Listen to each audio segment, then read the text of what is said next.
Man, love that poster. Yeah, it's a beauty, isn't it? It really is.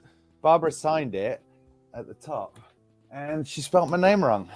Like how you can spell David wrong, I don't know. I was gonna say, how do you spell David or Gregory wrong? Yeah, she went How does D. she spell it? She said DV, and she's like, "Oh, I fucked up your poster."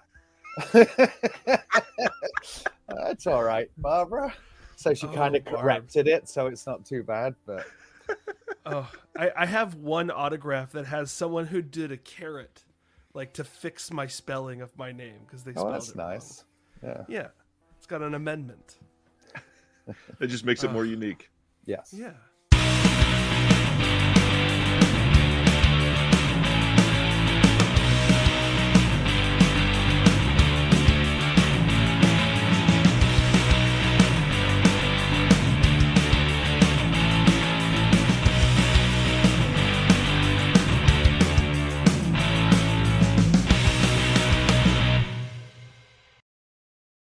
I am here with Andrew Furtado and the David Gregory from Severin Films. Gentlemen, thank you for coming on. Thank you for having us.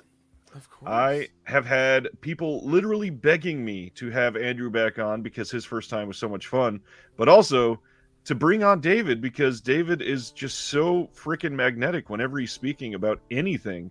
So thanks for agreeing. Thanks. This might be an odd way to start an interview about Severin Films, but I have to say, this is one of my favorite releases of the last year, and I gotta be honest, I don't really love the movie, but David's segment on here is so damn perfect because he is just gushing about video nasties, and it makes your personality shine so much. I've sold people on that disc primarily for that featurette. So, to dive in, first of all, for the people that don't know, what do you love about video nasties? Well, actually, before that, is that the vinegar syndrome or is it the second sight?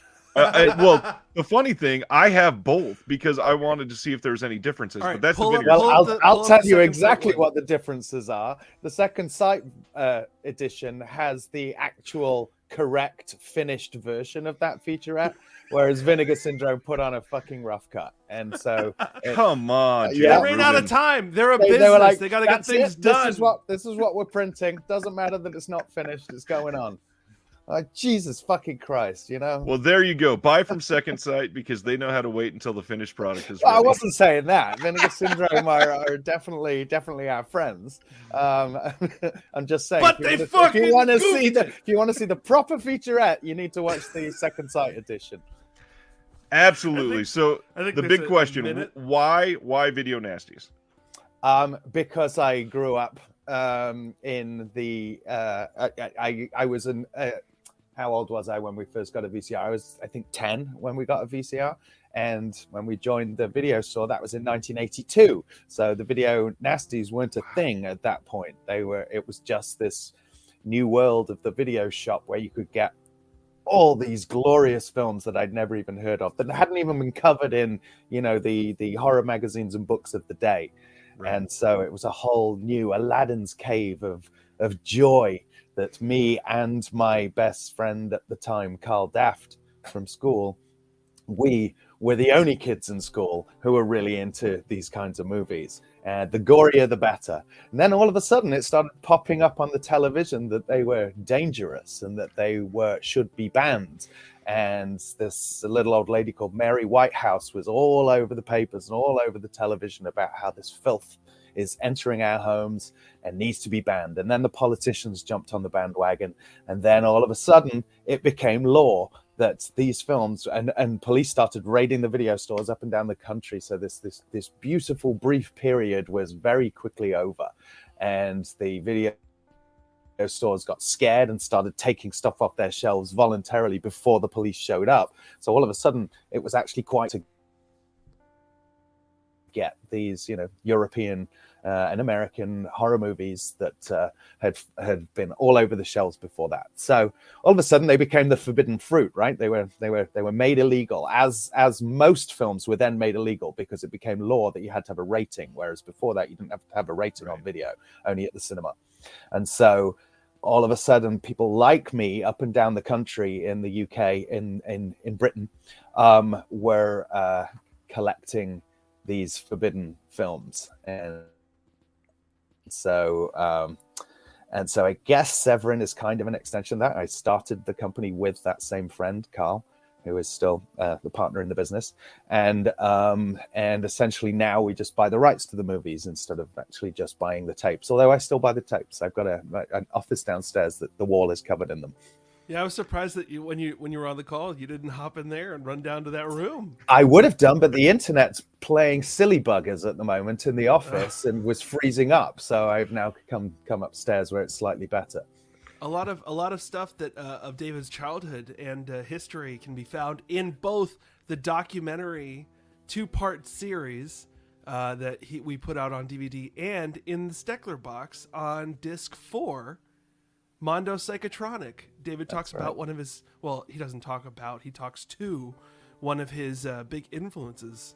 Yes, Val Croce was ran the Psychotronic store in Camden Town in London, which was a very dingy basement shop, but that had a back room where he would sell the illegal tapes of things like Blood Feast and Zombie and stuff that is laughable that it was illegal, but it was very much illegal, and but that's where people like me would go and get our dodgy bootlegs of those movies. A guy named Handsome John tells a story about when he was Lovely John in the back. Lovely John, he is handsome, but very lovely. He talks about how he got locked in the back room because the cops came and they didn't know about the back room, and there was another dude they were just sitting there quietly in the dark, flicking through tapes, trying to see what they were going to find. And it's a really while the police piece. Came in the front, right? The police Yeah. were in the front, so they actually locked them in the back room, and he was Yeah. locked in there with some very dodgy geezer who was also flicking through the tapes and just drooling from the mouth and And that's kind of the perfect juxtaposition for people that are into this sort of thing today, to see the difference between a literal like police sweeping across a nation to try to pull these off the shelf, and now we're buying them on sale on Black Friday from Severin, and just the difference in what a couple decades can make. First of all, I want to say how lovely it is to follow your journey through some of these tapes on the Severin podcast when you announced that you got one on eBay for $1,100 or something. Yeah. Yeah, they're not cheap. You see, the thing was when they were first banned and we were still in high school, Carl and I would go around to all the video shops in Nottingham and ask the owners, do you have anything sort of in the back room or back home that you had to withdraw from the shelves? And more often than not, they did. And there was nothing they could do with these tapes, and they were taking up space. And the only thing that's slightly questionable is why they would then sell them to people who were, like 14 years old. But still, they did, and they didn't care. We had, our money was as good as anybody else's, so that's how the collections began. Was basically going through old garages of the local corner video store. That's fantastic. There are whole forums. We were trying to find some video nasties as research, and trying to track down where some of these films were dubbed in English, or if they were dubbed anywhere else, like some Spanish stuff. And there were like forums dedicated to, I gave my tape to Mitch, and Mitch gave that tape to this person, and then he traded it to this person. It's fucking crazy. Yeah, no, in some of the ones that I bought recently, they have actually the list of ownership, kind of like you get in a library book, like when somebody say, like on the dollar, it's like, where's George been? Yeah, no, nothing like that. But yeah, it's like it was owned by this guy who sold it to this guy who sold it to this guy, and now it's yours. That's great. I mean, it's literal history. Absolutely. Yeah. Except a lot sweatier. But sweatier than the library? Almost every tape has been owned by Zach Carlson from AGFA at one point in time. That's what I've learned. So the big question, how did we get from young David loving video nasties to finding Severin and making it the powerhouse that it is today? Okay, the short version. No, we dive deep. Come on. All right, it's all right. Well, got a spare couple of days. Yes. No, so I went to I ended up getting a job with a small budget distributor in Nottingham, where I'm from, and I got that job because, like I did with all the video shops, I went to anyone who stocked videos, and I went into this place, and the owner really enjoyed my passion for movies, and so he offered me a weekend job while I was in high school, and then it became my summer job. And then I went away to college, came back to Nottingham, and went to work for him again. But by then he'd bought a bunch of video equipment. So I started making documentaries for him. And at the same time, he was the one who kind of taught me about buying rights. Because he'd kind of bought a bunch of when the video nasties were banned, a lot of the companies that put them out went out of business, and so the master tapes for all their catalog were just floating around and being sold on to other people who repackaged them, retitled them, gave them ridiculous. Oh my god, I might even have a visual aid here. Are you actually going to show the video? Yes, sir. On this, just 1 second.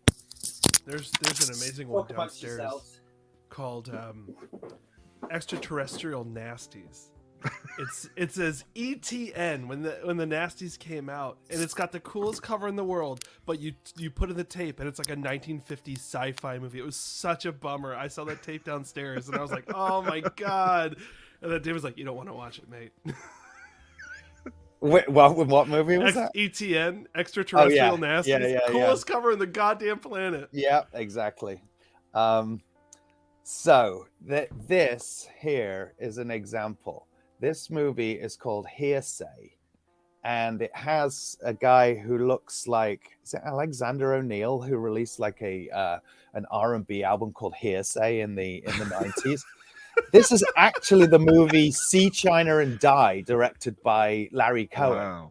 But my boss was loved this fucking Alexander O'Neill album and was like, oh, let's just paint a picture of him and put a woman with a gun beside it and a dead dude underneath it. And we'll actually name it after the album and trick people into thinking somehow Alexander O'Neill is in this movie. Yeah. So anyway, things like that were happening. So I was like, well, why don't we package it as See China and Die by the Larry Cohen of Right. God Told Me To. And he's like, well, you might actually want to buy the rights for that, And so he was confident because he kind of bought the masters off the company that bought the rights, but those rights had probably expired by that point. So anyway, that's how I kind of started learning about buying rights. Carl and I decided to go after Texas Chainsaw Massacre, which had been banned in England for a number of years at that point. And by the time the current censor became the new censor and we were like ready to do the deal, well, somebody else swept in and bought those rights and made a fortune off Texas Chainsaw Massacre. They obviously paid a lot more for it than we ever could have afforded, so it's not really so bad. But then I went out and made the documentary Texas Chainsaw Massacre: The Shocking Truth, because I was determined to do something with Texas Chainsaw Massacre because it's my favorite movie. And that led me to meeting Bill Lustig. No, we started a label called Exploited at the same time in the UK. And that released films like Axe, Children Shouldn't Play with Dead Things, Hated, G.G. Allen and the Murder Junkies, Deranged, Three on a Meat Hook, and also Maniac and Vigilante, William Lustig's films. Maniac got banned. A lot of the films had to be cut because there was still strict censorship in England at the time, which meant that doing this kind of boutique label in England was just a complete dead loss, because who wants to collect? Who's a hardcore collector? Right. Who wants censored versions of these movies? Anyway, I became friendly with Bill. He was also in Texas Chainsaw: The Shocking Truth, saw that I could make documentaries. And at the time, he was producing for Anchor Bay. And Anchor Bay had just picked up the Studio Canal library, and they were starting to restore The Wicker Man. So he said, can you do a documentary about The Wicker Man? Of course, I was jumped on it immediately. This was like a dream job, actually being paid to do a documentary on The Wicker Man. Fast forward, I went and did the post-production in Los Angeles here, and Bill was very happy with what we'd done with The Wicker Man, so I started doing all the featurette extras for Anchor Bay. And so that was the next couple of years. Then Bill formed Blue Underground, so I was with Bill for the first 4 years of Blue Underground, I think, kind of doing all the extras and producing discs for him. And then he started kind of, let's just say, being disillusioned with having so many employees and such a rapid release schedule. So he was keen to downsize. And at that point, me and Carl and another guy, John Cregan, who was working also at Blue Underground, decided we'd start Severin Films, which we started in 2006. And the first two films we released were Gwendolyn and Felicity. And it's been off to the races since then. Well, it was a pretty long, rocky road before we Yeah. were able to get onto a regular schedule. We're still not really on a regular schedule, such that we can tell people exactly how many movies per year we're going to put out. But it's much more regular than it was for some of those fallow years. At least 3 titles a month now. Yeah, exactly. We know we're releasing every month. That's something. But sometimes during those first years, we wouldn't release for months because for one reason or another, all the production hassles that go into doing these things, all the extra effort and care we put into the extras because of where I sort of started. I have a big chip on my shoulder about the quality of extras. And that's to this day, they're little productions in themselves, or sometimes big productions in themselves. So all that kind of stuff can really change your release date from day to day. And so that's the thing that we're always juggling, even though we're working on, I don't know how many movies. It's over 100 movies, right, Andrew, that we've got in one form or another of production. And it's just which one's getting closer to the finish line is the one that will be. Box of hard drives of things that I still need to work on. That's right. So many more arrive every day, don't they? Oh, I just got a box. Yeah, where's my box from yesterday? I went to the office and I got a whole box of just more hard drives. And was that all from Spain? No, Spain, France, and Italy. Everywhere. Oh, there you go. They just come in from all over. They don't stop every time. So exciting! It's just every time I go to the office, the minute I leave, another box shows up, and I feel like it's just never going to end. And then I hear people talk about Blu-rays dying. I'm like, dude, look at my house. It's cluttered with drives that I still have to get to. Like, we got so much stuff to put out. Yeah. And it only keeps expanding as David, with his beautiful smiling face, goes to places like AFM and Cannes and meets all new people, opening new territories. Like, we just started doing a whole bunch of Spain stuff, like I think I talked about last time I was on, and that hasn't stopped. And we now have a correspondent in Spain who just every week is like, "Have you heard of this movie?" I'm like, "No, it sounds right up our alley. Let's get it." So with the Blue Underground talk and Blu-rays dying, this is kind of a perfect time to ask, and I'm sure you haven't paid attention to all of his statements. About a month and a half ago, Bill Lustig did another show and said he thinks all of the boutique labels are going to be dead within 5 years. How do you both feel about that? I believe Joe Rubin at Vinegar Syndrome said something similar. He said 5 years ago. I know that for sure. Because when I first started working with you, he was like, it's going to be dead. It's gonna be dead soon. So there is that school of thought. I am not so doomsday about that. I mean, I don't think this will last forever in terms of people wanting to fill up their shelves with physical discs of these movies, but it doesn't really seem to be slowing down at this point. I mean, it's not on rapid ascent like it was, but I don't know. People still seem to be pretty interested in what we're doing, and I think the fact that we're either picking films now that people just don't have in their library or that haven't been available for quite some time, or doing significant upgrades of films that have already been out. I think I'd like to think that we're providing something that the collectors actually want. Well, and the other big thing, you guys run a company that really, at least for me, excite me every month because of the special features that you're putting into this. And when you're ran by somebody like David, who has put his heart and soul into special features for decades now, I could see that leading to some sort of potential pressure to keep outshining previous ones. Is that a clear that it's one of the main focuses of the company for you to keep that going? Yes, for sure.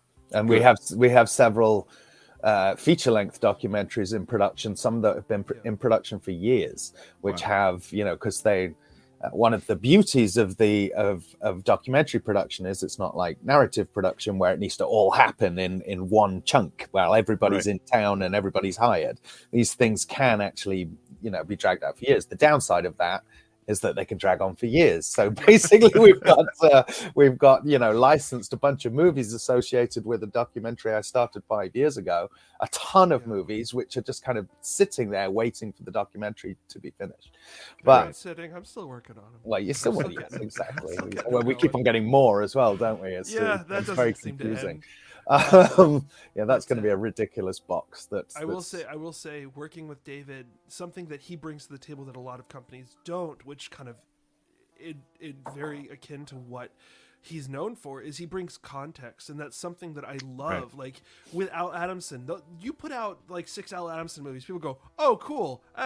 But if you put out a documentary explaining who this is, so you can fall in love with the filmmaker and finally understand kind of who he is, what he's about, and then watch his films, it brings so much more than just movies. It brings a memory. It brings something to the viewer. Like for me, I'm listening to the Mel Brooks book, for example, and I'm watching the movies as he tells the stories, and it's just that context brings more new memories to the films and stuff like that. So there is something very special about what David has been so adamant about, and other companies are finally starting to work on. Like Second Sight have been putting out novelizations and interview in booklets and these big old fucking sets, and they don't stop, and I think they found what they like to add, and David has what he likes to add, and personally I think they're both great, and there are more companies catching on to that as they are. Well, I mean, it's certainly not just us that are doing no, that. that's what I'm saying. But it is something that we're very conscious of, and then the stuff, for example, that we're doing with Kayla. I mean, she's digging into barrels that I've never even heard of, and so she brings a very kind of academic perspective to the kind of things that we do. And maybe it's time to talk about this then. yeah, well, there you go. Yeah, exactly. That was all her creatively, and she did an epic 3+ hour documentary called Woodlands Dark and Days Bewitched: A History of Folk Horror, which was very well received. And the folk horror box kind of came out of that, because that started as an extra, as quite a few of our feature documentaries do, and just ended up ballooning into this epic documentary, which then ballooned into this incredible box set that she curated. Like I say, with a lot of films that I hadn't even heard of, but she'd gone so deep into her research and was so articulate with her assessment of these films and the people she was getting to talk about them. But it was like that I put my trust into her in terms of what films we should license. I mean, within reason, we had to be able to get them. There had to be elements. There had to be in a certain price range. But I don't think anything was licensed that. I don't think we missed out on anything because it cost too much. I mean, it was just a matter of doing the research and finding who owned it. And in quite a lot of cases, that old thing, sure, And even but when then it came to Eyes of Fire, even the director was like, that old thing? Yeah. So because he'd been out of the business for years, and Eyes of Fire was kind of the big A title in the box. It hadn't been available for a long time. He'd been disillusioned with the business. But sometimes that's a good thing, because there he had the negative, and he'd not sold it to any big studio or anything like that. He just kind of moved on with his life to something else. So it was great. Yeah. This box set is possibly literally last night I went on a rant how about it might be my favorite release of all time from any label. The documentary itself, I have watched multiple times, and it is film school on a disc in a way that you don't really get that often, and it is just a gift to people that eat up things like this. And a lot of my viewers love stuff like this. I gotta ask, the 3.5 hour documentary, or almost 3.5 hour, whatever. There's so many other movies in there. Is there ever a chance that we get a volume 2 to this? There is a very good chance that there'll be a volume 2. And that's all I'll say. That is one of the most exciting things I've ever heard. This box set has changed a lot of the ways that I look at film, and the thing that you did with it, with the whole the Witches bundle, everything that came with it, just gave so much context to everything. The map itself in particular was such a cool little extra that you threw in. You guys have this odd personality that is not just like in terms of what you're putting out, but the label itself has a personality. Is that something that you guys see as important for you, or is that just it has happened along the years? Definitely, and I think Andrew, you sort of took that up a notch by starting the podcast, for example, and things like the Severin Cellar, where we sort of made it about being part of Severin, I guess. Yep. It kind of stemmed from context, like that whole thing. You said it yourself, context. That documentary brought to light so much more about these films, and makes the person more willing to give something a shot. So if we tell these personal stories about why a film was chosen, or why someone loves a film, like the Criterion Closet is great, but a dingy cellar, you're in there, and you're gonna have to say yes regardless because of the implication. I mean, it's much more interesting to me, and I would think a lot of Severin fans, to hear people talk about our kinds of movies than Bergman movies, something like that. And that's not to say they're better or anything like that. I just that we're more interested in the kinds of films that we do. And I know people have definitely listened to the podcast and been influenced into trying something that they wouldn't normally do. 100%. And most of those people hate buy Jess Franco movies just to spite me. Yeah. And I'm like, get out of here. As you should, people. This is something that really amuses us around the office, buying Jess Franco things just to annoy Andrew. Yeah. So do it more, please, people. The other thing is that we sorry to interrupt. The other you're thing good. Is, I think in terms of like the accoutrement that we include with some of our releases, I think that started with the hilarious gag between us that we should do a Sinful Dwarf plushie, and thinking, doing a children's toy for a film as gross and upsetting as the Sinful Dwarf is hilarious. So we went ahead and had that made, and made sure that it talked, and had a little commercial made for it by Mike Ito, which is a work of art in and of itself. And lo and behold, it was quite successful. So then we did the Anthropophagus doll, and then it got people like Jason in our who runs the warehouse in Arizona. He gets very excited by the idea of what trinkets we can come up with, and then Kayla got into it too. I mean, the stuff that she commissioned for the Witches bundle that you mentioned is great stuff. The spider from Horror of Spider Island that Andrew's holding up right there, and it's a nice little addition, yeah, we love it. The Anthropophagus plush and Sir Jess Franco, the tree topper, are looking down on me right now as we speak, and they are every single day, and I'm so grateful for both of those. Jess Franco, Andrew hates him, as far as I'm aware. I'm also not a huge fan. Is that something that Severin has made a mission to be the home of Jess Franco? Because you've done so many of Franco that it is now the go-to place for anything Jess Franco. Yeah, no, I mean, Mondo Macabre is still doing them in the blue. They've got a few, but they're nothing compared to the other window, yeah, the other side of the mirror. No, the side of the mirror. Yeah. So no, we're definitely he is the patron saint of Severin, is what we call him. And honestly, it was when I went to first interview him in Malaga, in Torremolinos, actually, in Spain, for Justine, Eugenie, and two others that I interviewed him for that first time for Blue Underground, nice. Where I was absolutely sold on his outlook on life.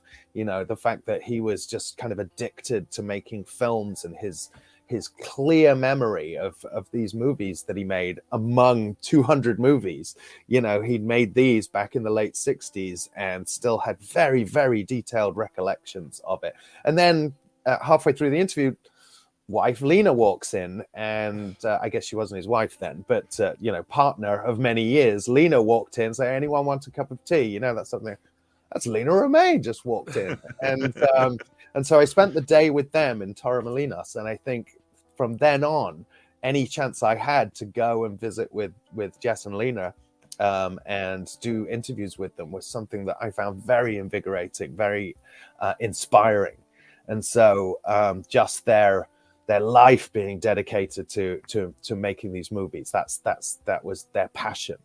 And so I'd say you just can't fault that. That's right there is why he's the patron saint of Severin. I mean, we're dedicated to these kinds of films too. So now that the beauty of it is it's a gift that keeps on giving, because he made so many movies. Right.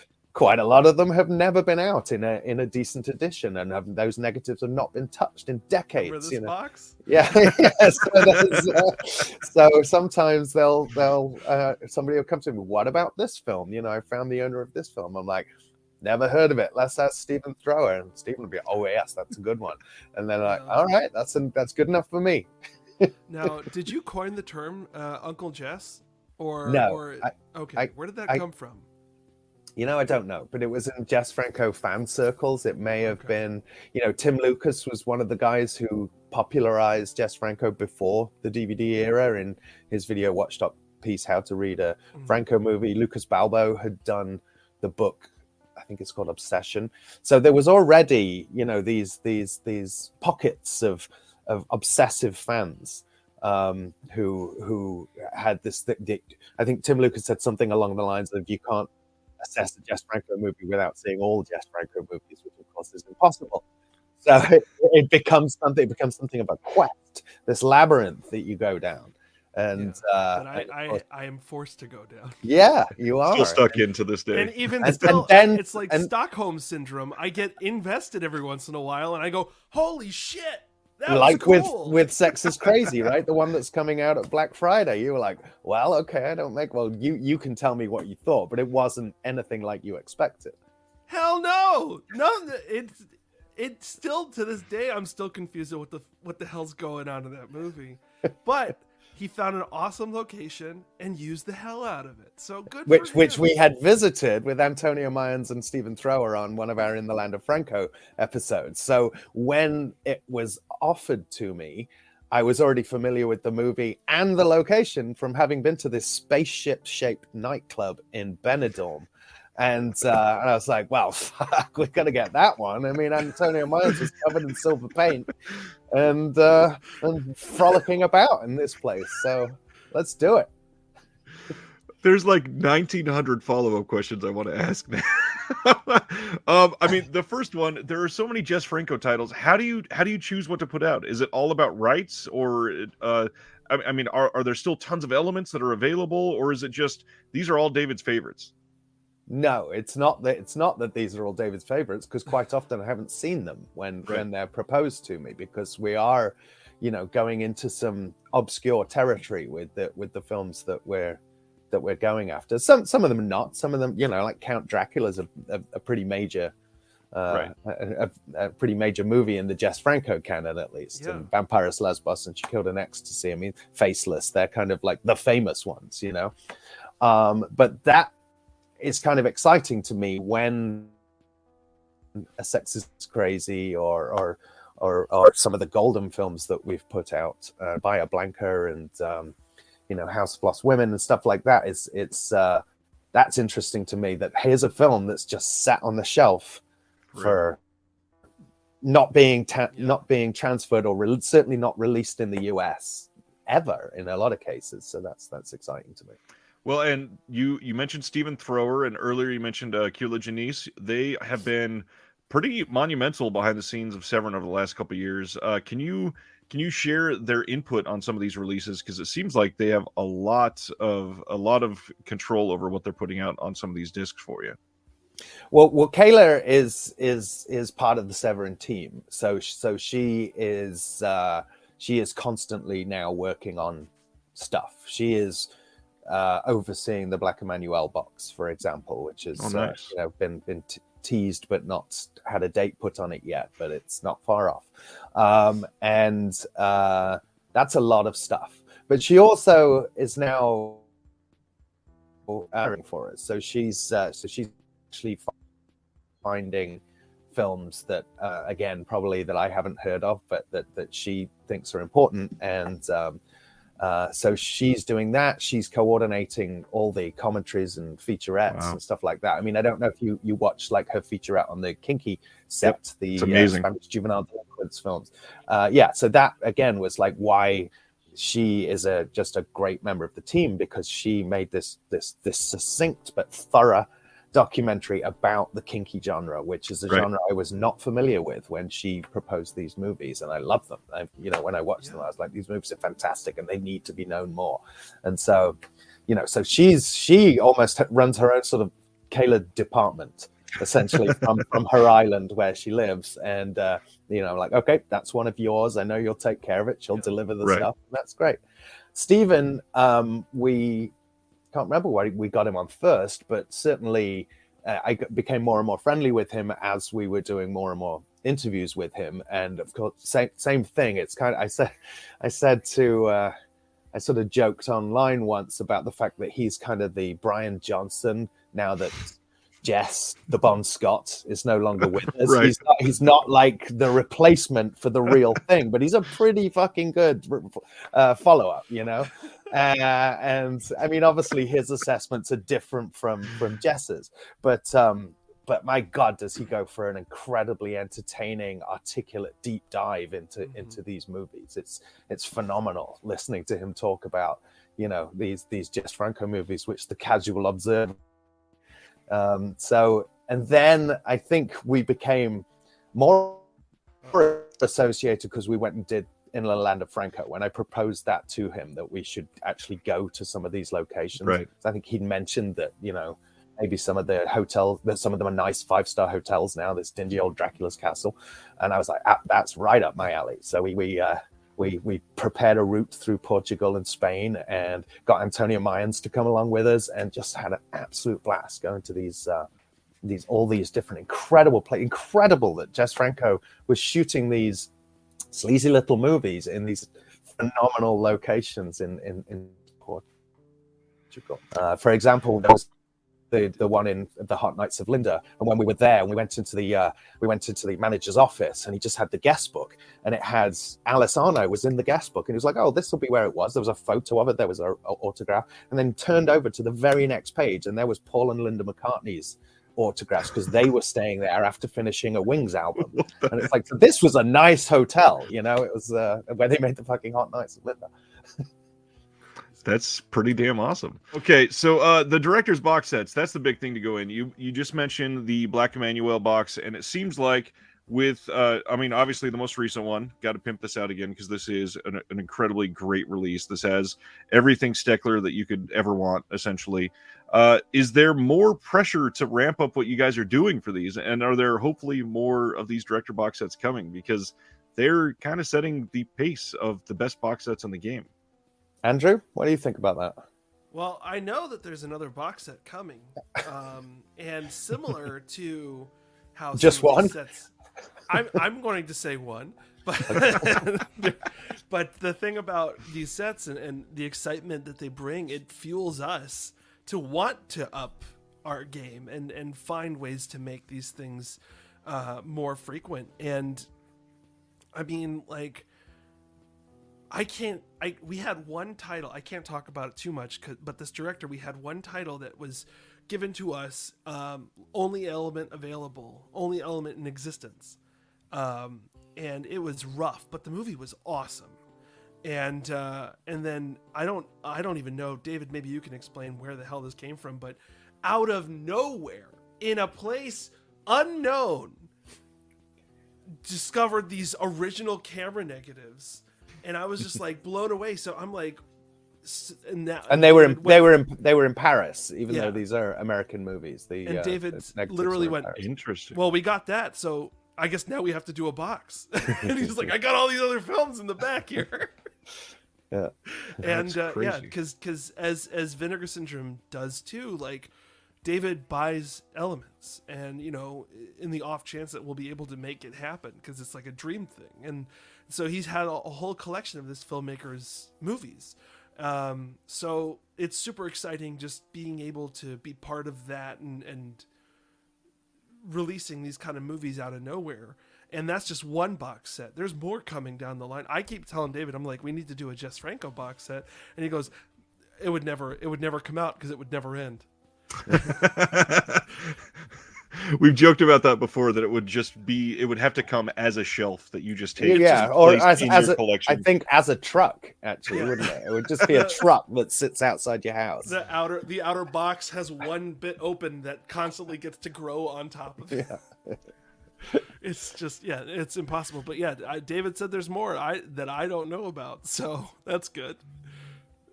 Interesting. Oh wait, no, I do know about another one. You're right. One's real close, real close. Yeah, and then there's the one the month after that, right? And then anyway. Oh yeah. God. I mean, we don't have to be so cryptic if we don't want to be. I'm just saying. Yeah. Well, we do. Okay, fine. I got to name a box set. I'm very excited about that. Nice. That's like naming your first child.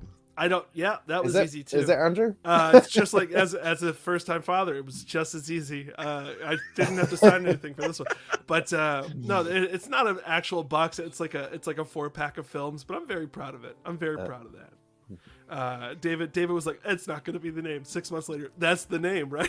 Like, yeah. I guess we got used to it. Yeah.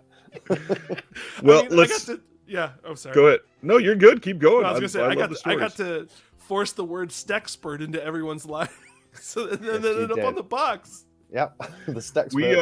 we could stay with Andrew for a moment. How did you develop your eye for editing and for doing what you do for all these amazing releases? Is there something that people that might aspire to be the next Andrew, what they can do to be just like you? I need someone, so please, just no. The thing about what I do is it became. I mean, it's gotten better over time. Originally, I got hired on to Severin just to sync audio, and then while I'm syncing audio, I started QCing the elements just to see how it looked, and then David would kind of depend on that because a lot of the films were just kind of coming in so fast. He's like, I need you to just do that, and then that became part of my job, and then I can't express just how insane hard drives are in this job where you're shifting boxes all over the place, and I'm like, there's no organization. I don't know where anything is, so I created an organizational system, and I was like, I'll go back into the catalog and organize. And then as soon as I started to, I said, you know what, I'm just gonna do it going forward, because that is a whole bucket of yuck Right. I can't even get into. And now it's actually starting to happen. We have Curtis who is working for us, and now one of his jobs is back cataloging and organizing everything, and it's starting to feel like a thing. I mean, I know where everything is going from my tenure on, and But the rest of the stuff. So I guess as an example, there's a stack of hard drives right there. and But for that's a long just time, that's for a just like long time. 7 of 200 that we have that have got just No one like had- scribbled writing on them. yeah. They had stamps.com promo pack stamps that just got, and then when you run out of stamp, you just turn it over and then write on the side. It's like that. It's A lot of insane. scribbles. There's a second sticker right here. It's all it's a system. No one heard of one of these.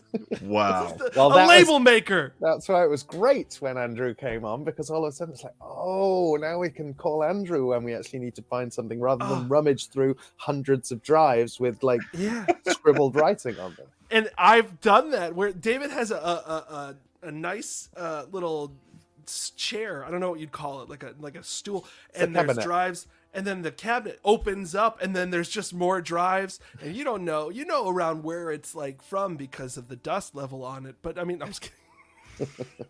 No, David, I made it sound like David lives in a hobbit hole, but he doesn't. But no, that it's like, I mean, even here, what can I say? I'm victim to it. Right. Two stacks of drives, but they're all labeled. Yeah, no, it's not so much. I have OCD, but I'm very passionate about what we do. Having a love of film and film restoration and preservation, it has definitely been the driving factor to get a lot of this stuff done and looking great. And I mean, I tweeted about it a while ago when I was working on a Jess Franco movie, of all things. I went, oh, fuck yeah, because we just discovered something that had not been released ever, like Right. in this form. And so from the original negative, and it's just like that still even when it's a filmmaker I don't love, I'm so excited that I get to be a part of it and I get to put this out for people to enjoy. So if you wanted to, do something like this, you just have to love film and love just filmmaking, I think, and just being able to look at a film. And I mean, the Blu-ray.com forum people should all do this job because they are very opinionated. Well, they think they can do it better. They think they can do it all. I would love to see their Blu-ray labels. I would love to see how they do it. They're definitely better than Severin, so we can only hope that they will actually get started. Every time they start to say something nice about us, I want to just bring them right back down because I feel like if you're getting them on your side, you're doing something wrong. No, I'm so glad they got called out.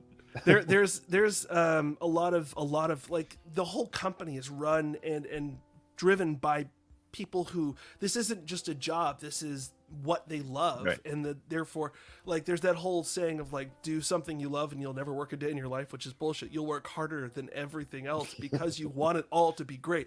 David and I text like all the time. There's no off button, and that's because it's not just a job.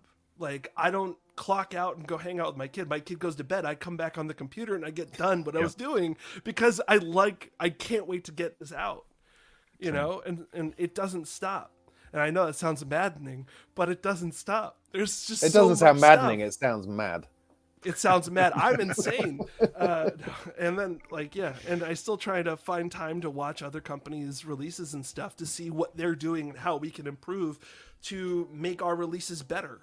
Like, subtitles were not a huge priority for a lot of releases earlier on, but that was something, as a partially deaf person, I'm like, we need subtitles on every release. So that I took that on as part of my responsibility to make sure that we include SDH subtitles. And now, I see people posting like new fathers. It's a whole new market I didn't even know cared about subtitles. New fathers who can't hear the movie over a screaming child. They just want to know what's happening, And so like there are little things like that I feel like, just as you can die from 1,000 cuts, you can heal from 1,000 bandages. And I feel like is that a saying? It is now. I know it is now. I've heard death of 1,000 cuts before. No, I'm going for it.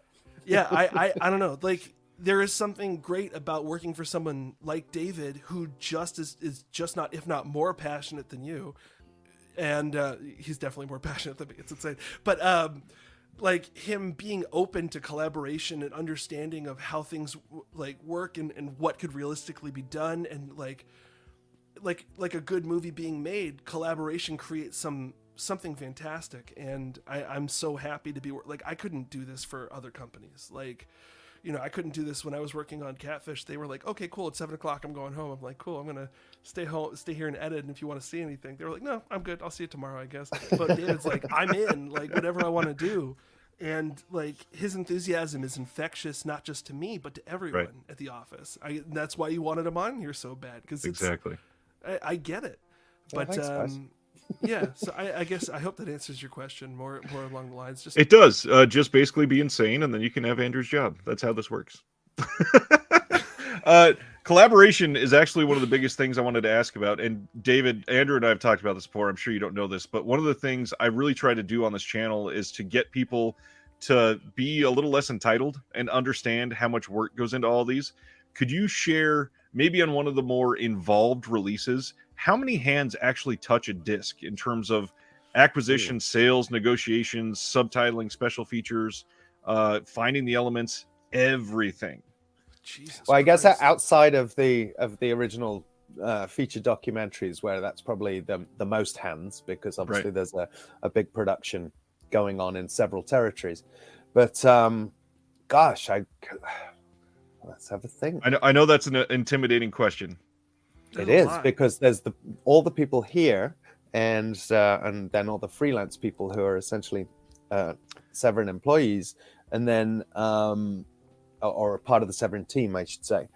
But then there's the people at the audio house, there's the people at the transfer house, and often the transfers happen in a foreign country, because the negatives won't be shipped out of Rome or Paris or Madrid or wherever. So there's all the people at those labs that actually do that. And then, of course, there's the person coordinating getting the element from wherever it's stored to the lab.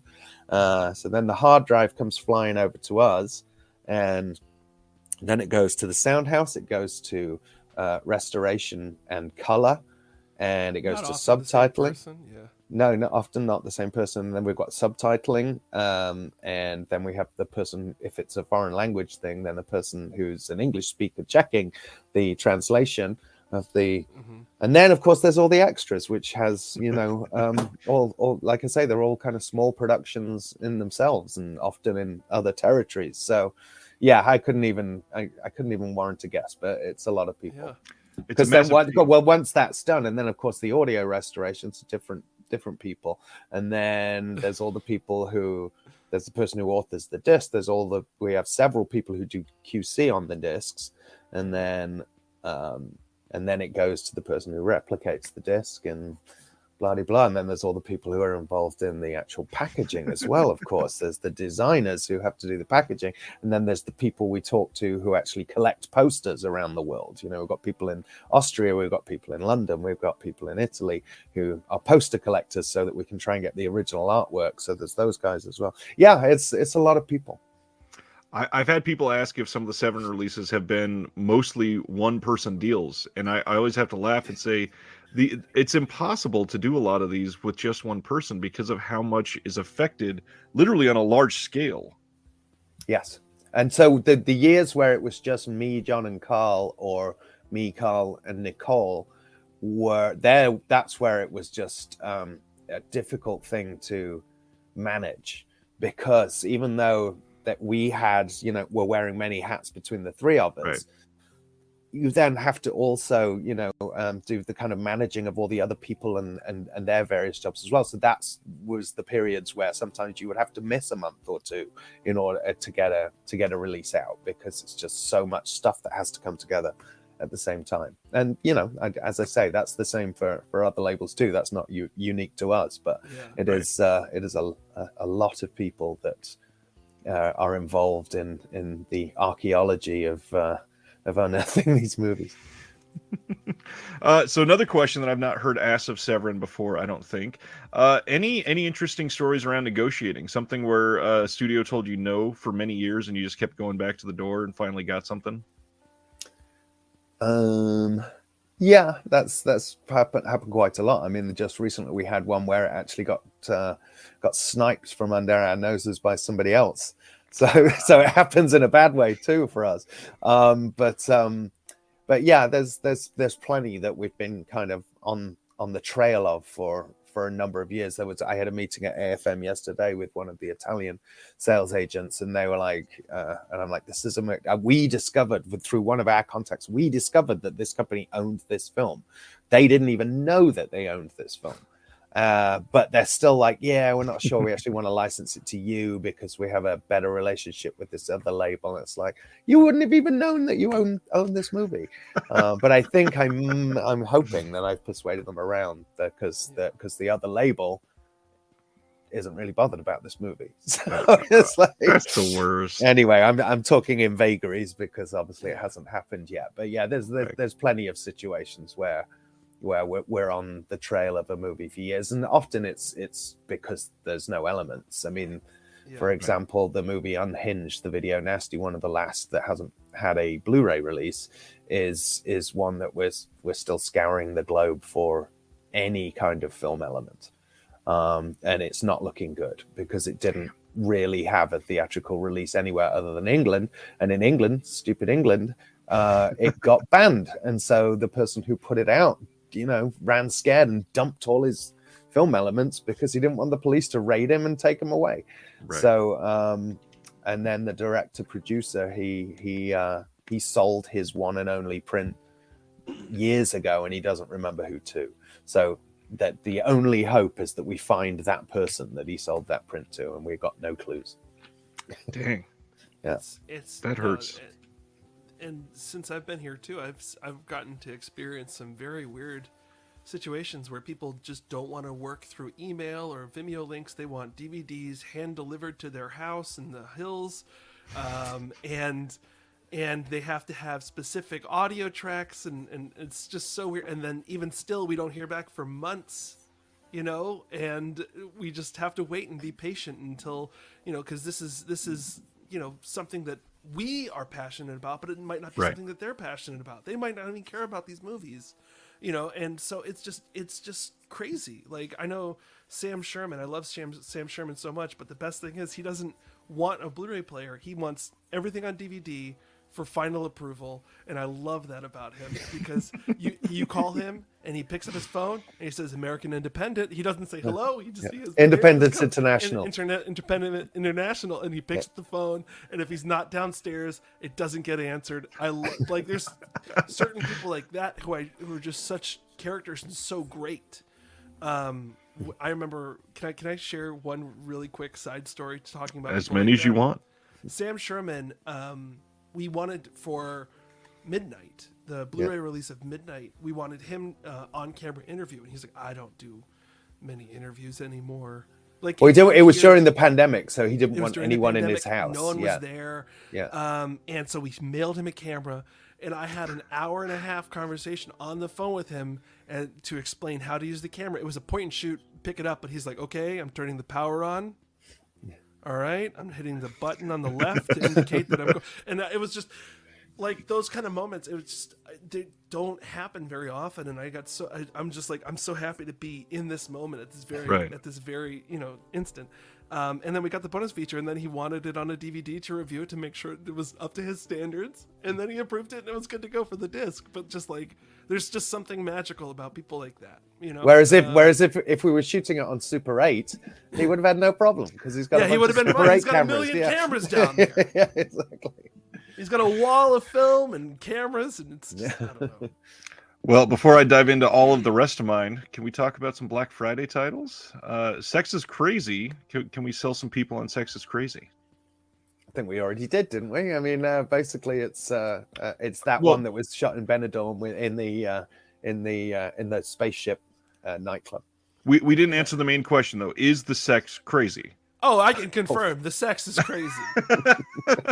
Also, it's pretty crazy. Yes. On the podcast, I talk about this, how this film is so weird. I thought there was an error, but no, it's intentional. The whole movie, like, Jess Franco keeps popping up in shots directing the movie that you're watching, but it's also a movie that they're making, maybe, but it's not really. And I had to ask, I had to ask Stephen Thrower. I'm like, is this real? And he goes, it is what it is. Yes, it might be. That one, I think, next to Shining Sex, it might be the craziest Franco film that I've seen and worked on. Interesting. Yeah. So take that as you will. So after Shining Sex, you guys announced your second title, which is, again, continuing to add on to the Video Nasties list. We got a Miss You Hugs and Kisses, and you got Recommendation for Mercy on there. Mm-hmm. Yeah, I Miss You Hugs and Kisses has been missing from distribution since the VHS era. So, or if there was any DVD, it wasn't an authorized DVD. So it's one it was under a different title. That's right. Cut. That's right. And so we were, in my plight to get as many Video Nasties as possible, we got in touch with the Canadian archive, who had a print, and then told us who the copyright owner was, which happened to be the Markowitz brothers. And so we got in touch with them and did a deal with them, and were able to finally get it. But they had no clue where the negative was, which is sometimes the case with people in these old movies. They were like, I lost track of the negative back in 1970, whatever it was made. But luckily in Canada, most films that have a release, they have to deposit a print with the Canadian archive. That's the same in Spain, I believe, as well, for Spanish productions. And France too, not Italy. So a lot of their national archives have at least some element on these films. It's not comprehensive, it's not foolproof, but this was the case with I Miss You Hugs and Kisses. Now, of course, Kayla, being Canadian, she had a personal connection to this movie and wanted to do the extras and oversee its production.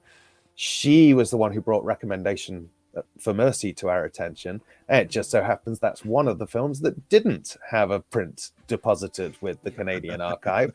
So the only element we could find was a collector print of the US theatrical version. So it's only a bonus film. We didn't release it on its own because the print is, has been through the projector a few times, let's say. But it's a good movie, so which we were again able to license from the Markowitz brothers, so it's a pretty solid package. I am excited for both so far. Are we able to talk about any more that are coming? This is being released. Yeah, when's this airing? Whenever you say the word, it will go up. I can even wait till the week prior. Okay, well, I guess we can talk about all of them if it's right. as long as it's not going live until after the 18th. Yeah. Yep. If you wait until the Super Shock Pop-Up Film Festival, then baby, let's talk everything. This is exclusive. Yeah. Mum's the word, baby. I will not even tell my mom. Let's go. All right. Good. So we've also got The Dogs, which is a French film starring Gerard Depardieu and directed by Alain Jessois, who was the director of Shock Treatment, a film we put out last year, which was a very French horror movie set in a kind of self-care center, spa center, where evil deeds are going on. And The Dogs is another kind of socio... it's making commentary on society, but it's pretty disturbing, and you likened it to White Dog, right, Andrew? Yeah, I said it's basically like White Dog, without the racism. Dogs hate everybody in this situation. Basically the cool thing about this one is that it's very much what freedoms are we giving up for the amount of protection that we want, and it's really a really interesting thing because you have Gerard Depardieu, who's this like renowned dog trainer who teaches people how to protect dogs, but they're really kind of attack dogs, and there's a lot of dog attack situations happening around the city, and it's a doctor who's very concerned as what's going on, and if you're a fan of Shock Treatment, which I know a lot of people were, I also really loved Shock Treatment, that slow burn reveal of information as the movie goes on. It's the same thing with The Dogs. So, and not only that, if you were a fan of the Shock Treatment Blu-ray, we got the composer to come back and do a, scene by scene commentary on some of his tracks. And there's also a guy doing a whole Alain Jessois retrospective appreciation. Yes. Appreciation, and it's a really fun little video essay. So there's plenty to look forward to on that release. Some of those retrospectives are great that you guys do. Thank you. Then we have one of the UHDs we're doing for Black Friday is Alex de la Iglesia's debut feature Action Mutante, which has nice, which has never had a US official release before. And of course we did his second and third features, Day of the Beast and Perdita Durango, already. Two of my favorites. Yeah, and so Action Mutante is like a very audacious debut, which paved the way for the Alex de la Iglesia we know and love today. Yeah, and we go into it on the podcast, so I would say if you want more of that information about the rights situation, take a listen to that. But the ability to get this movie out there in not only in 4K but Dolby Vision, we got a new Atmos mix for that movie, which it is insane. It's got Pedro Almodovar money, so it's huge budget and it looks unbelievable. It's a crazy debut feature. Like, if you told me this was like his fifth movie after he had a couple box office smashes, I would believe you. Like, it showed that Alex was a very ambitious director, very skilled director who got nothing but better to the point where now he is still crushing it. Yeah, his movies are still, or his HBO show even, are still just as wild and over the top and violent and hilarious. This you This can was him see saying- that guy in this Yeah. first movie, you know. Yeah, and tons of bonus features on this one as well, including a commentary that hasn't been out there since the first DVD. It didn't get ported over wow. onto the new Blu-ray, didn't get ported onto other DVDs. So we got that newly translated for the American audiences with commentary, very honest commentary with him and a bunch of the crew talking about the making of the movie. And I think it's that alone, I think, is worth checking out. So highly recommend that release just for everything. We got tons of the bonus features with behind the scenes people, including special effects people. Nice. And that movie is super special effects heavy. So yeah, highly recommend. I can't wait to get that one. Then we also have The Devil's Game, which is a Italian anthology horror show from the early 80s, which includes Mario Bava's last film.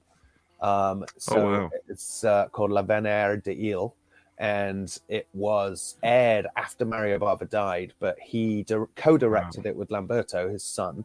So I think it's Lamberto's debut, I think, but it's Mario Bava's swan song. And so, and it stars Daria Nicolodi, so it's quite an important piece of Italian genre history, which is never. Oh, sorry. Go ahead.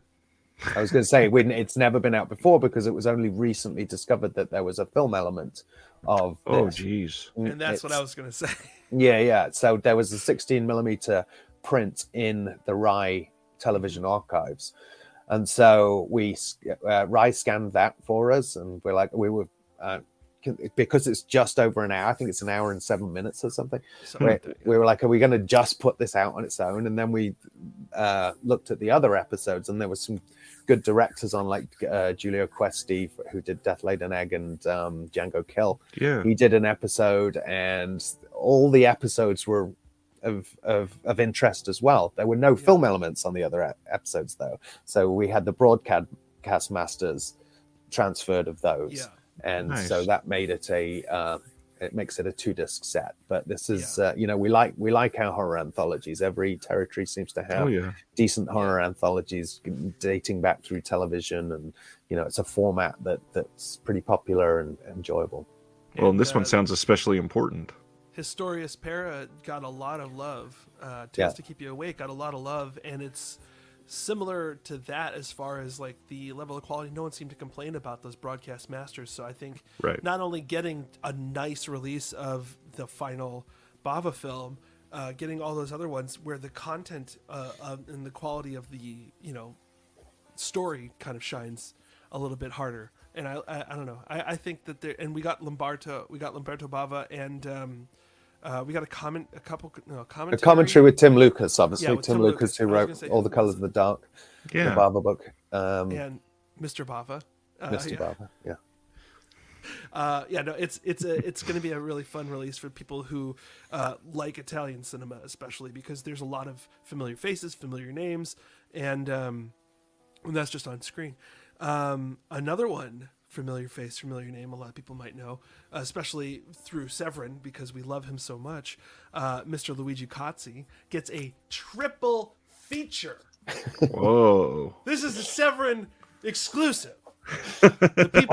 So Luigi Cozzi is involved in the other 3 titles that we're doing for Black Friday, and we're doing an Intervision release of his latest movies, which are Blood on Melia's Moon, which is a highly bizarre, semi-autobiographical but fantastical and historical epic, which he essentially shot with just a small digital camera. And it has cameos by Dario. Sorry, Andrew, go ahead. Oh no, I was going to say you can take the filmmaker. Yeah, what? Did your face just go confused? The cameos by Dario. Yeah. Who else is in it? Dario's in it. Manlio Gomarasca from Nocturno. that's how Manlio. He's in it. Wait, in it? Lamberto's in it. Luigi himself stars in it, basically. Yeah. So, yeah. It's, and Barbara Magnolfi from Suspiria and the Sister of Ursula. She pops up as well. Yeah. No, it's so. And also, the star of the film it's a location, but it really is a character in the movie. It's he shot a lot of it at his store Ponderosa, which for those of us who don't ever get to make it to Italy, that's a great way just to see it.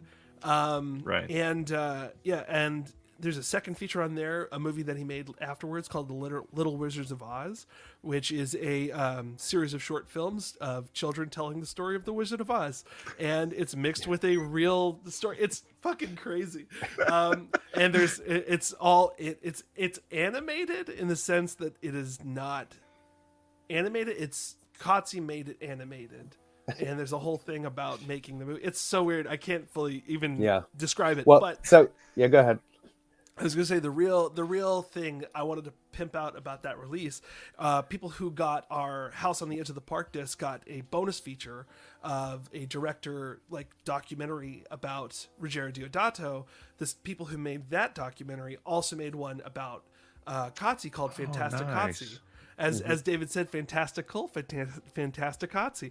And so that is on there as well. And it ends, the end credits roll as Luigi dances in a Rasta hat in Profondo Rosso to reggae music, and it is worth it alone. It is beautiful. Just the man has no shortness of joy and creativity, and what makes him happy is what he follows, and finding an audience for these releases of these later films. Just it's similar to what I was saying about Alex. It's just like great watching a filmmaker have fun and do what he loves, and people finding joy in that. So that's all kind of leading to the final, the last leg. So David, I'll let you choose how you want to do. So the last two are two Dario Argento movies which have been criminally underseen in the US. And so The 5 Days is the movie he made between Four Flies on Grey Velvet and Deep Red. And it's like a historical, violent, epic comedy, and one that when we had our Dario Argento collection of tapes, it was always the missing piece. That and Four Flies on Grey Velvet were always the missing pieces of the collection of Dario Argento movies. And it never, as far as I'm aware, has been out in a version which is English friendly. Yep, we got it newly translated for this and it was release. scanned from the original negative, so we're doing a UHD of it. It's a very handsome looking movie. It's a big epic, because Dario was quite big at this point in his career. Interesting. And so The 5 Days is that missing piece in Argento history that's never had a good release here.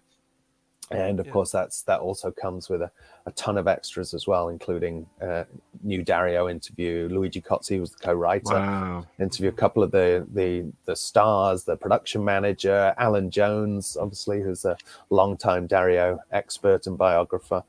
We're pretty happy to finally bring that one out, because I've been chasing it for years, and since I was a collector of tapes, which I still am, but since I was just a collector of tapes, right up to now, it's a title that I've been after seeing in a decent edition. Yeah, and there is one more release, but before we even go into that, I'm not going to say it. I want David to say it, because he's been working his ass off to get this done. How many years have you been working to get this title? Ever since when I worked back at the video distributor in Nottingham, when I first learned about buying rights, I had, we didn't have the internet back in the good old days, so I had this director book or production company book or something that I'd bought from some store in London, which had addresses, and so Cedar Spettacoli was the production company behind Four Flies on Grey Velvet. And I was always trying to find out who owned Four Flies on Grey Velvet. And so it's been what's going on with Ryan's face right now? Because he doesn't know, because this is officially the first person outside of the company that we've told. Look at this. I just got chills. Literally, finally. So it's been a very long road to get here. And I know that it's a title that a lot of people want, and then Four Flies on Grey Velvet is really that absolute holy grail missing gem, that everybody needs in their collection, and we got it. We got the full chain of rights, and so therefore we were able to access the original negative in Rome, and it's a 2-perf negative, which we had scanned in 4K, which looks absolutely phenomenal. We had it colored in Dolby Vision here, and restored, and it looks phenomenal. Mag audio for the English track and the original element for the Italian. There are 2 cuts of the film, and we're putting them both out on VHS only. Going back to Betamax. We're releasing the full director's Italian cut in with both audios, but as that film, I mean, all the releases kind of had that situation where, like Deep Red had this, where some parts weren't dubbed in English because they were cut, and so we've replaced those bits with the Italian audio and gotten them, newly translated, made sure that they're all up to date and up to snuff, and then we have the U.S. release version as well, which is a little bit shorter and trims down the ending and a few other bits for completists and people who that's their version. And we wanted to make sure that this was, I mean, as David said, this is a title he's been tracking down since he got into. He was like, "Great, I got the job. How do we get Four Flies on Grey Velvet?" So, with that amount of pressure, we wanted to make sure that this was the release. And I am so happy with how it goes. Just getting the original element and unearthing that and finally getting it in my hands, because even when we were doing it, we're like, I don't know if this is going to happen. Like this could fall apart at any second. And getting that and then getting it over to Illuminate, who did the 4K Dolby Vision color correction and restoration, and just seeing that like when we did that review session where they invited us in and we all just got to stare at it. I think we just kind of even Joe from Vinegarson was like, I've got to see this, and so like even he was like, looks good. Well, this looks good. So it was just a level of relief off of all of us collectively. We all just got to breathe, and then we remembered we have a shit ton of bonus features that we have to get done, because this is a 4-disc 4 Flies release. Wow. Yeah. So it's the UHD, and it's 2 Blu-rays and the soundtrack CD, the Ennio Morricone soundtrack CD, and the 2 Blu-rays have both versions of the film as well, but also hours of new extras, including Kotze also co-wrote this one, and he bangs on for like 90 minutes or something, isn't it, Andrew? It's over an hour. Like 90 minutes. It's over 90 minutes. Talking about the history. I mean, he's written a book on the history of Four Flies in Italian, on Four Flies on Grey Velvet. So he pretty much tells that story in across 90 minutes. We've got Dario, of course. We've got Claudio Argento, Bud Spencer. There's a featurette with the late Bud Spencer, who is a sporting character in this film. Alan Jones again. There's a wealth of extras. Oh, I did want to mention also, though, going back to the 5 days, we also have the soundtrack CD of that. But not only the soundtrack CD, Giorgio Gaslini was the composer for Dario Argento between Ennio Morricone and Goblin in those early years. So it has the 5 day soundtrack, but also it's 2 themes from Door into Darkness and then 7 themes from Deep Red. So Giorgio Gaslini started the soundtrack to Deep Red. He did that la la la la la la la la la la la. He did that theme, and he did a bunch of others before he fell out with Dario, and then Goblin came into the picture, and obviously horror history was changed. Yeah. So, but yes, that's the CD with the 5 days. And you got the autobiography coming as part of a bundle. You got that beautiful looking pin from Pixel Elixir, which I got to say, thank you so much for continuing those. I have all of them right over my shoulder. You can't see them. They're on this far wall, but I show every single one of them just because I think it's one of the best lines of extras for any of these releases that people put out. I love those pins. God, that's astonishing. Genuinely chills the moment that came out. I'm so glad that people can have it. Yes, and it was genuine relief, I swear, because I was not expecting that this time. Well, you cannot tell a soul until no this soul goes live. exists until that day. I Dude, promise. it's been so hard to not say anything to anybody because Right. I'm looking at this amazing Dolby Vision color. Like, I get it on my I have a 4K player here, and I got the check disc, and I'm like, I've got to see how this looks on the disc, and I'm like, oh my god, I just want to take pictures and share it with everybody, and I can't. And I'm like, I'm making nail marks in my hand because I'm squeezing. No, it was such an honor to work on this release, and yeah, this whole lineup. Like, even now, we're only just announced the first like 3 films, and even still, people are like, hell yeah! Like, the energy is already there for the sale of people wanting. And the best part is the last 2, Action Mutante and Four Flies, are the ones that we're screening at the Super Shock Pop-Up Film Festival the day before this comes out.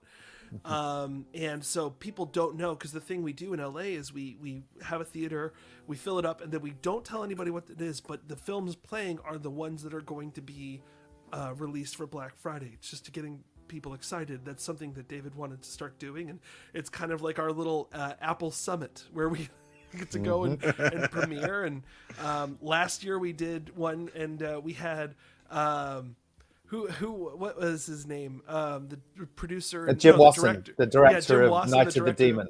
And he was like, I haven't even seen this movie because it's And he loved completely it. recut. He couldn't believe it.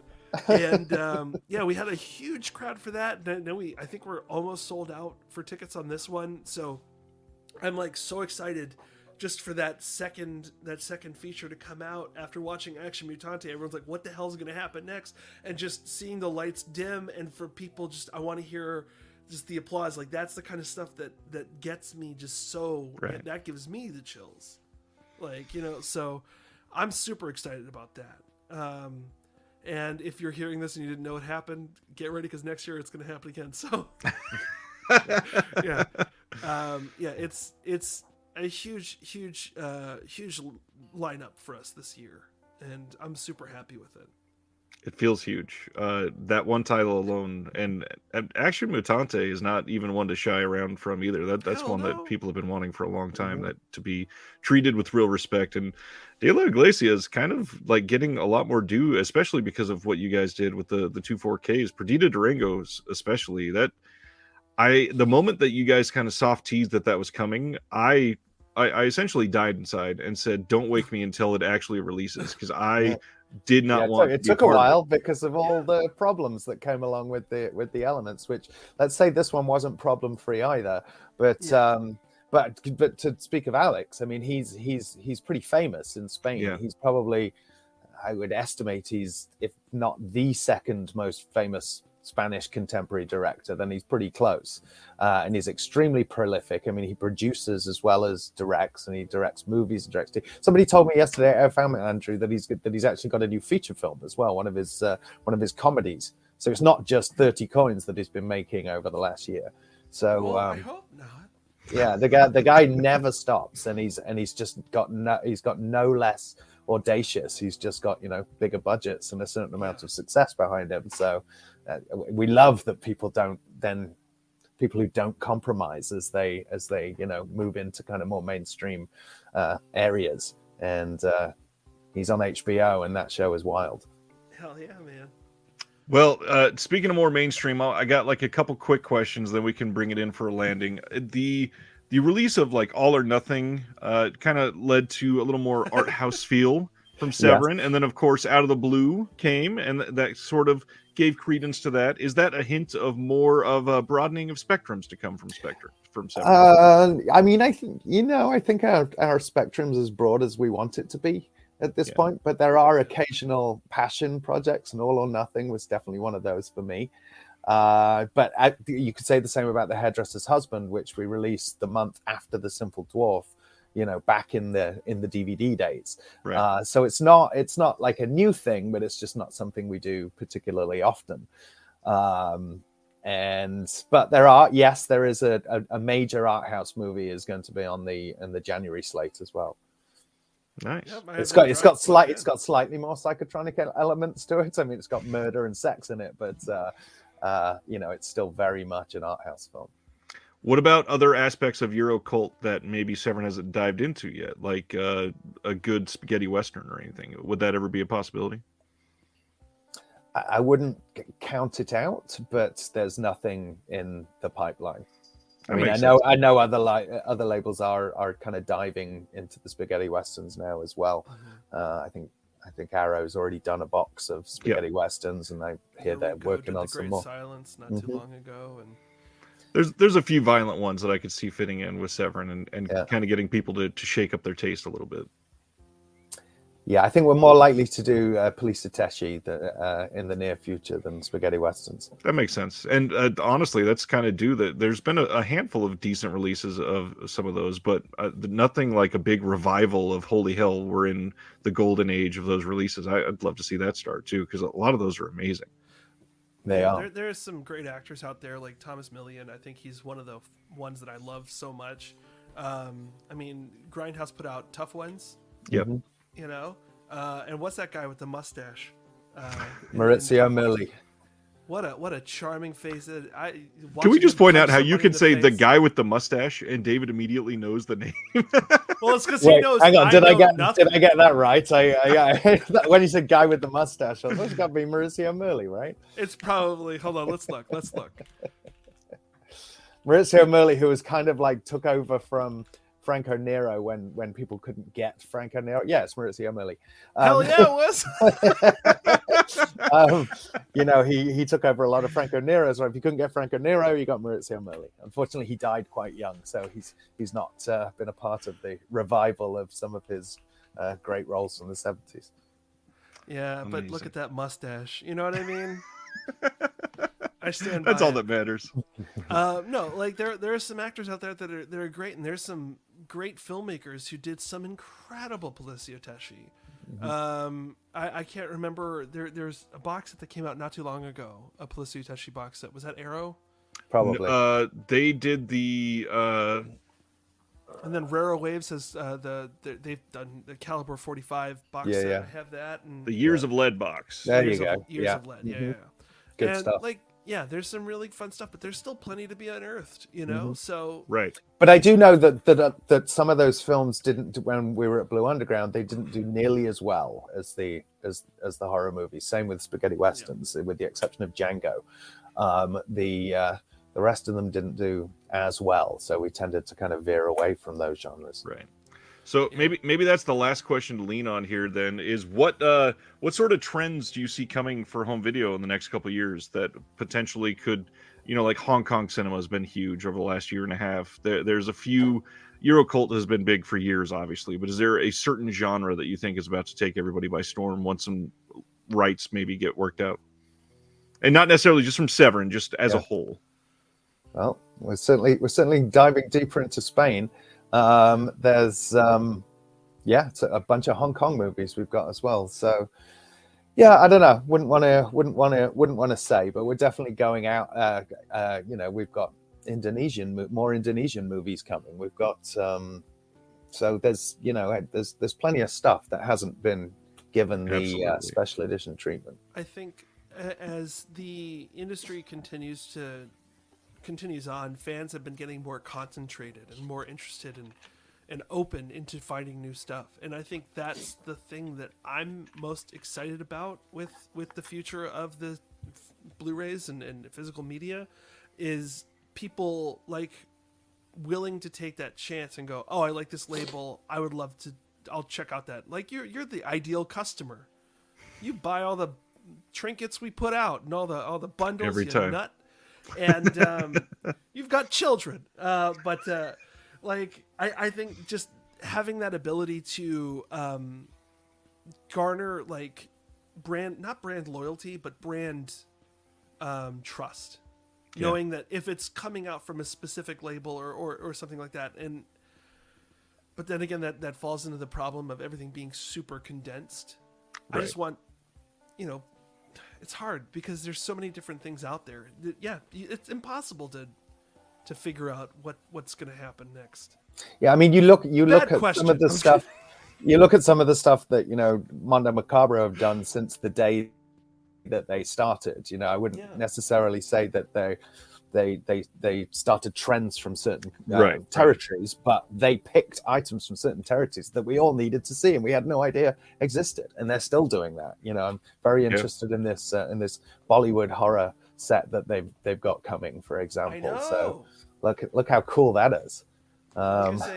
I just watched the Haunted Turkish Bathhouse this morning for Mondo Macabro. Before that, I watched I, the Jury, which came out from Classic Flicks. And next up, I got Diary of a Mad Housewife, and then On the Run. Like there's everything everywhere. It doesn't stop. This is just the stuff right next to it. And then like before that, I have Arsenic and Old Lace. Like none of these films belong together. Nope. You know what I mean? And like the fact that it's all ready and available, and there are companies putting it out, and those companies like us are unearthing deeper and deeper cuts and deeper things. Like it's, I mean, I'm not saying everyone's got like a dedicated Kayla Janice kind of situation where they are like hyper fixated, but there are people who are just obsessed with this kind of stuff, and they're finally getting those films that they saw at an early age and fucked them up. And getting it out like Peanut Butter Solution, for example, that fucked up a lot of people, but no one had seen it in years. Yep. So it's just like there is still definitely plenty to unearth and discover. And as the fan bases get more and more concentrated, I think we're going to have a weird period where things kind of go down, but just as everything, things will boost right back up, because you're going to find, like, I don't know if you're a fan of pro wrestling, but there's always a rough patch before there's just the cream of the crop. Eventually you stumble on something great, and then that leads to a new generation. Why I chose to talk about pro wrestling in a Blu-ray forum situation, I don't know, but I'm just saying that is a good analogy. Like, everything good. And then, of course, there's Birdemic 3. Yeah, there's that. And I'm sure eventually there will be a 4. Gentlemen, I don't know. This is the perfect thing. James Nguyen goes around doing this with his hand as the 3. I don't know if 4 works as well. It looks like you have arthritis at that point in time. Maybe a more accurate claw, though, too. It's also just a bad joke I went for anyways, Thank you guys for all your time. Can't wait for everybody to see this, because I literally, you saw the moment. There was a sheen pulled off of me and chills. This is going to be a giant sale for you guys. I can feel it. I will do my best to hype up everything I can for it. So thank you all for just constantly putting love and passion to every one of these releases. And thanks for your time today. Of course. Thank you very much. All right. Hopefully we can talk again soon. Thank you guys.